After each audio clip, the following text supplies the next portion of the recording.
김현종 청와대 국가안보실 2차장이 지난달 미국을 방문해 차세대 핵추진 잠수함 건조 계획을 설명하고 핵연료 도입을 타진했지만 미국 측이 군수용 핵물질 반출을 금지한 국내법을 이유로 사실상 거부 입장을 밝혔다. 국방부가 2021에서 2025년 국방중기 계획에서 공개한 한국형 핵추진 잠수함 계획은 차질을 빚게 됐다. 지난달 방미 핵잠수함 연료 도입 타진했으나 거부. 핵연료인 20% 전홍축 우라늄 독자 생산 플랜 B 추진. 청일각 핵잠 예외 인정 원자력 협정 개정 의견 접근. 청와대 핵심 관계자는 6일 김 차장의 지난달 16에서 20일 방미 당시 미국이 핵잠수함용 핵연료 판매를 거부했다는 언론 보도에 관해 외교, 안보 사안에 대해 확인해드릴 수 없다며 국익에 관한 문제니 신중한 접근을 당부드린다고만 말했다. 외교부 관계자는 미국의 원자력법상 농축우라늄의 군수용 판매를 금지하고 있고 현행 한미원자력 협정을 포함한 20여 개 관련 국제협정에서도 군수용에는 적용되지 않는다라고 명시하고 있다라며 동맹이라도 핵 비확산을 위해 핵물질의 군수용 이전을 하지 않는다는 게 일관된 원칙이라고 설명했다. 2015년 개정 원자력 협정은 미국의 동의 아래 20%까지 전홍축 우라늄을 생산할 수 있는 경로는 마련했다. 다만 10조 2항은 원자 무기의 제조 또는 연구 개발, 기타 군사적 목적을 위해 사용되지 않아야 한다고 명시해 민수용으로만 사용하도록 하고 있다. 이를 잘 알고 있는 김현종 차장이 실제로는 핵잠수함의 연료인 전홍축 우라늄을 독자 생산하는 플랜 B를 목표로 한미원자력 협정 개정과 방위비 분담금 인상 협상을 연계하는 방안을 추진하고 있다는 주장도 나오고 있다. 실제 청와대 일각에선 방미 기간 원자력 협정 개정에 관해 의견 접근이 이루어졌다는 이야기도 나왔다. 지난달 방미 과정에 정통한 한 소식통은 이날 김 차장도 미국 행정부 내 비확산파의 반발을 잘 알고 있기 때문에 청와대 백악관 간 하우스-투-하우스 협상으로 돌파구를 마련하려고 한다며 이번 방미 때에도 핵잠수함 연료 독자 생산을 예외로 하는 원자력 협정 개정에 관해 어느 정도 의견 접근이 이루어진 것으로 안다고 전했다. 플랜 B의 하나로 정부 내에선 미국 이외의 국가에서 핵잠수함을 도입하거나 자체 건조를 하는 방안이 거론되고 있다. 해군이 2017년 작성한 한반도에서 원자력 추진 잠수함의 유용성과 건조 가능성에 따르면 국내에서 핵잠수함을 개발할 경우 7년의 시간과 한 척당 1조 3천억에서 1조 5천억 원 비용이 필요하다고 봤다. 보고서 작성에 참여한 서균열 서울대 원자핵공학과 교수는 독자 설계한 핵잠수함용 원자로는 4년 안에 시운전할 수 있다며 일본 함건조엔 1조 5천억 원이 들어가지만 이후 비용은 1조 3천억 원으로 떨어진다고 설명했다. 그가 이처럼 독자 설계를 자신하는 배경엔 한국형 중소형 원자로인 스마트 원자로가 있다. 스마트 원자로는 1990년대 러시아 핵잠수함 원자로 제조회사인 OKBM로부터 받은 관련 설계도와 기술 지원을 바탕으로 만들어졌다. 서균열 교수는 또 농축도 20%의 원자로는 30에서 40년간 연료 교체가 필요 없다며 상업용 원자로 수준인 농축도 3.5%의 우라늄 원자로는 최소 10년을 간다고 예상했다. 보고서는 프랑스 핵잠수함인 쉬프랑급 구매를 검토하는 방안도 주문했다. 쉬프랑급은 바라쿠다급이라고도 불리는데 미국과 달리 20% 이하의 전홍축 우라늄을 연료로 쓰는 원자로를 탑재한다. 미국 핵잠수함은 90% 이상의 고농축 우라늄을 쓴다.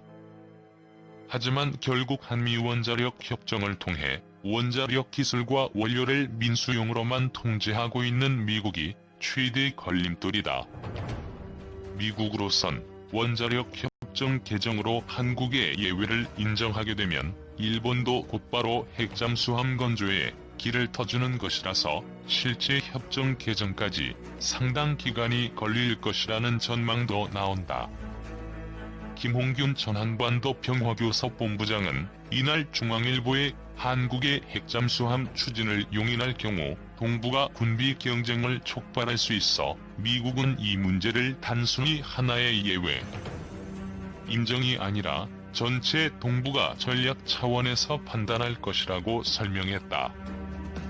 김 전 본부장은 이어 북한과의 비핵화 합의는 물론 동북아 전력 재배치까지 포함한 검토가 끝나야 허용 여부를 결정할 수 있을 것이라고 내다봤다. 박원곤 한동대 국제지역학 교수는 트럼프 대통령이 방위비 분담금 문제에 가장 관심을 갖고 있기 때문에 방위비 분담금 증액과 장기적인 주한미군에 대한 방위 의존도 축소, 중국 군사적 위협 억지 등 한국의 핵잠수함 도입을 설득할 수단은 많다며 트럼프 대통령이 재선에 성공하면 급물살을 탈 수도 있다고 지적했다. 해군력 강화 아닌 핵무장 추진. 그렇다면 해군력 강화에 대한 주변국의 우려만 넘어서면 한국은 핵잠수함을 가질 수 있는 것일까? 핵잠수함은 단순히 제해권의 문제에 불과한 것일까? 전홍축 우라늄을 사용하는 핵잠수함의 경우는 IAEA나 비핵화 선언과 무관하다는 주장은 맞는 얘기일까? 결론적으로 이는 전혀 사실이 아니다. 언론 보도는 물론 국방부 해명에서도 아무런 언급이 없었지만 한국의 핵잠수함 추진은 단순한 해군력 강화가 아닌 핵무장 추진으로 해석될 수밖에 없기 때문이다. 무기급 고농축 우라늄이 아닌 이미 우리 원자력 발전소에서 사용하고 있는 저농축 우라늄을 사용하는 경우에도 마찬가지다. 그 열쇠는 군사용 시설의 경우에는 IAEA의 감시를 받지 않도록 되어 있는 현핵 확산 금지 협약 체제에 숨어 있다. NPT 체제는 기본적으로 모든 당사국들이 핵분열 물질의 출처와 최종 처리에 대해 신고하고 이에 대해 IAEA의 감시를 받도록 의무화하고 있다. 한국의 경우에도 각 원전마다 감시 카메라와 검측 장비를 설치해 이 데이터를 IAEA에 전달한다. 사용이 완료된 연료를 보관하는 시설 역시 IAEA의 감시 범위에 속한다. IAEA가 이처럼 저농축 우라늄이나 사용 후 핵연료에 대해 경계를 늦추지 않는 것은 이들을 농축, 재처리하면 핵무기의 원료가 되는 고농축 우라늄이나 플루토늄을 얻을 수 있기 때문이다. 문제는 고농축 우라늄이든 저농축 우라늄이든 군사시설에 사용되는 경우에는 이 같은 감시를 받지 않는다는 사실. 잠수함 역시 당연히 제외된다. 따라서 사용이 끝난 핵연료가 어디로 가는지, 사용 중이던 핵연료를 중간에 반출해 다른 곳에 전용하는지 여부를 IAEA가 확인할 수 없다. 핵비 확산 리뷰 2001년 봄호에 실린 한 논문은 핵잠수함의 사용 후 연료가 어디로 가는지 추적할 수 있는 감시 시스템이 없음을 지적하고 이를 가리켜 NPT 체제의 틈새라고 표현하고 있다. 최근 IAEA는 기존의 안전조치체계가 갖고 있는 문제점을 개선하기 위해 안전조치 강화 계획을 추진하고 있다. 신고되지 않은 핵시설에 대해서도 IAEA 사찰관들이 강제적으로 접근할 수 있도록 하는 이 계획은 현재 NPT 당사국들의 승인을 기다리는 상태. 그러나 SSS가 실행돼도 군사시설의 틈새 문제는 그대로 남는다. 앞으로도 상당 기간 동안 핵잠수함이 감시 대상에 포함될 가능성은 없는 것이다. 한국 핵잠수함 보유, 무엇이 문제인가? 일본이 1970년대부터 개발한 원자력선 무츠. 이 사업을 통해 일본은 2만 5천 건에 달하는 관련 데이터를 축적했다. 때문에 한국이 핵잠수함을 보유하면 여기에 사용되는 핵물질은 IAEA의 감시망을 벗어나게 되고 한국은 언제든 핵무기로 만들 수 있는 핵물질 공급 루트를 안정적으로 확보하게 된다. 기술 수준이 열악한 북한은 우라늄 농축 설비나 기술을 마련하는 과정이 쉽지 않지만 수십 년 원자력 운영 경험을 갖고 있는 한국은 핵물질만 있으면 언제든 핵무장이 가능한 기술 수준을 갖고 있다. 결국 한국이 전홍축이든 고농축이든 우라늄을 연료로 사용하는 잠수함을 추진한다는 것은 단순한 해군력 강화가 아니라 그대로 핵무장을 추진하겠다는 의사로 해석될 수밖에 없다. 북한의 핵물질 보유량이 얼마인지 알 수 없다는 이유로 북한 핵위기가 일어났듯 한국의 핵잠수함 추진은 남한 핵위기로 비화될 공산이 크다. 이쯤 되면 비핵화 선언은 신경 쓸 거리도 못 된다. 북한의 영변 핵시설을 둘러싸고 벌어졌던 1990년대 이후의 모든 논의는 한국의 핵잠수함을 둘러싸고 그대로 반복될 수 있다. 한국이 대량 살상무기 개발 의혹 국가 명단에 오르게 되기 때문이다. 일본이나 중국은 물론 미국 입장에서도 핵무장은 동맹 파기를 고려할 만한 사안. 유엔 안전보장이사회가 한국에 대한 제재를 결의할 수도 있다. 이 경우 한국이 입게 될 정치, 경제, 안보적 손실은 추산이 불가능할 것이다. 선례는 없지만 한국의 경우만 예외적으로 핵잠수함 원자로를 IAEA의 감시하에 둘 수 있지 않을까. 이러한 아이디어는 현실적으로 불가능하다. 그러려면 잠수함 내부에 IAEA의 감시 장비를 설치하고 여기서 나오는 데이터를 IAEA에 전송해야 하므로 잠수함의 활동이 1년 365일 노출될 수밖에 없다. 잠수함의 가장 큰 장점인 은밀성이 사라지게 되는 것이다. 그렇게 되면 굳이 거액을 들여 핵잠수함을 건조할 이유가 없어진다. 핵잠수함의 이러한 근본적인 문제점은 다른 나라를 살펴보면 보다 분명해진다. NPT 핵보유 당사국 5나라 이외에 핵잠수함을 보유하고 있는 나라는 없다. 일본은 재처리 시설까지 갖고 있지만 핵잠수함을 개발할 엄두는 못 내고 있다. 상업용 재처리 시설은 IAEA의 감시를 받지만 잠수함은 그럴 수 없기 때문. 인도, 브라질, 파키스탄, 이스라엘 등 핵잠수함 보유를 추진하는 것으로 알려진 국가들은 모두 NPT 체제 밖에서 핵무장을 시도하고 있거나 이미 근접한 나라들이다.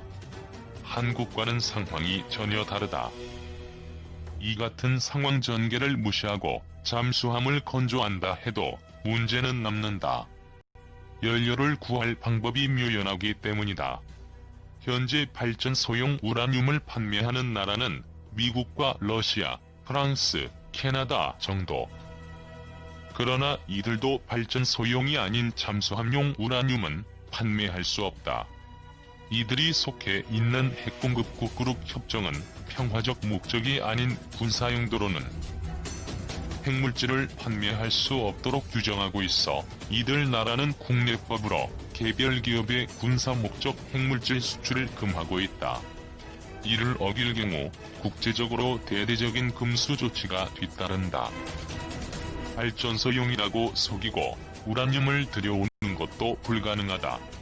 같은 전홍축 우라늄이라 해도 발전소에 쓰이는 것과 잠수함에 쓰이는 것은 농축 정도가 다르기 때문이다.